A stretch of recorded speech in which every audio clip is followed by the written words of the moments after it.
Antes de começarmos, se você gosta de histórias que gelam a espinha e tiram o sono, toque no like e se inscreva. Isso ajuda a manter essa escuridão acesa e a trazer mais relatos que talvez nunca devessem ser contados. Há lugares que não deveriam existir, e há histórias que não deveriam ser contadas. Mas algumas simplesmente se recusam a permanecer enterradas. No coração de uma região esquecida do interior dos Estados Unidos existia uma cidade pequena chamada Elk Creek. À primeira vista, nada de especial. Um posto de gasolina, um mercado familiar, uma escola que só funcionava até o ensino fundamental, casas de madeira desgastadas pelo tempo e uma igreja onde todos se encontravam aos domingos. Era um lugar pacato, silencioso, quase parado no tempo.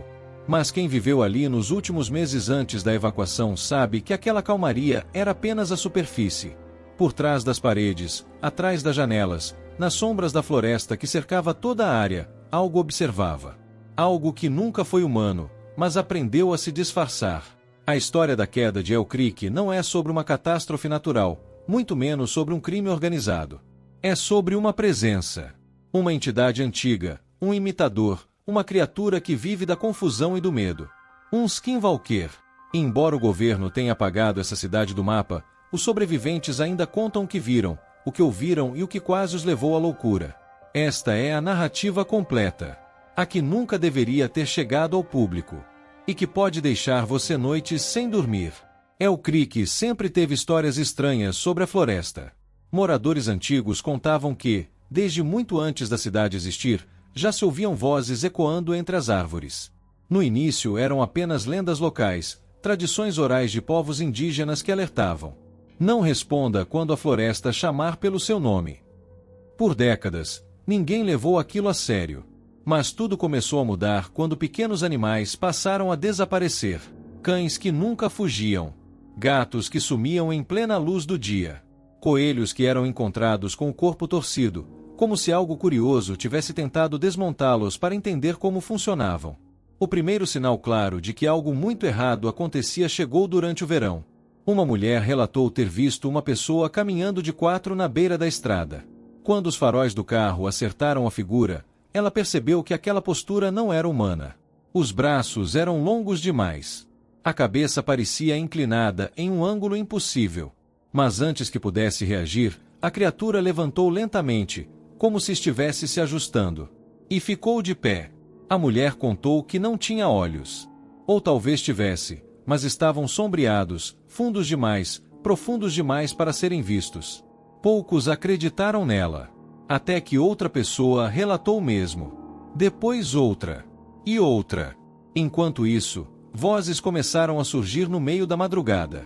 Chamados distantes, às vezes imitando familiares, às vezes repetindo palavras desconexas, como se treinassem a fala humana.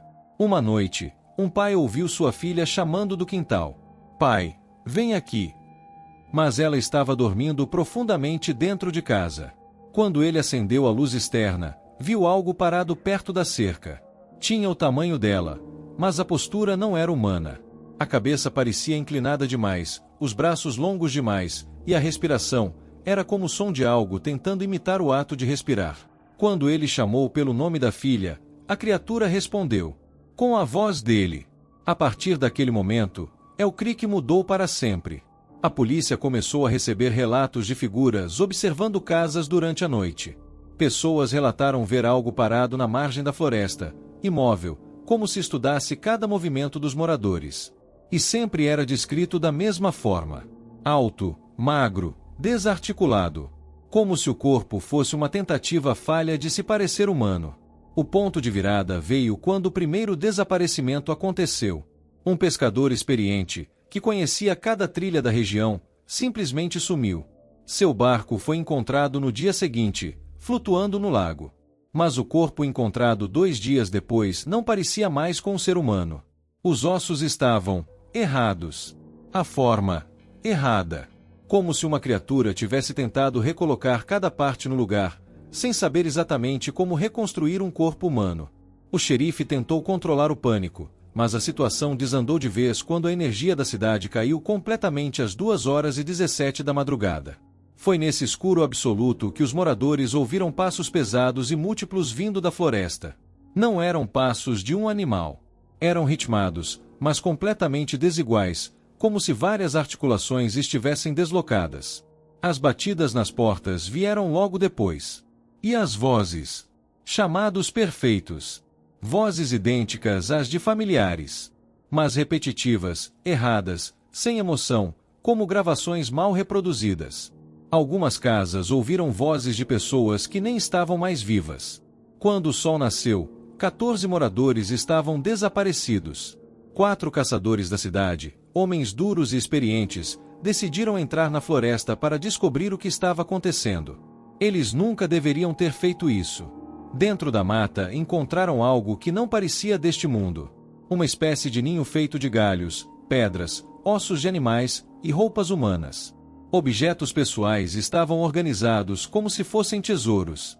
Fotografias, brinquedos infantis, calçados, peças de roupa dobradas com precisão desconfortável. Era como se a criatura estudasse cada aspecto da vida humana. Tentasse entender, copiar, absorver. No centro do ninho havia uma figura humana respirando, mas não viva, como se estivesse parcialmente construída. Um corpo refeito de forma grotesca. Apenas um caçador voltou. E nunca mais falou. Depois disso, a violência da entidade aumentou. As vozes ficaram mais frequentes. As imitações ficaram mais perfeitas. Alguns moradores relataram ouvir alguém conversando dentro da própria casa, e quando iam verificar, não havia ninguém. A entidade parecia ter aprendido a imitar não só vozes, mas até padrões de movimento. Uma noite, 36 pessoas desapareceram de uma só vez. Sem barulho, sem luta, sem testemunhas. Foi então que o governo federal interveio. A cidade foi colocada sob isolamento completo, sob o pretexto de risco biológico. Mentira! Os moradores sabiam que se tratava de algo muito pior, algo que não podia ser enfrentado. Nos dias seguintes, ônibus foram enviados para evacuar quem restava. Mas enquanto as famílias fugiam, gritos começaram a ecoar da mata. Gritos que soavam humanos.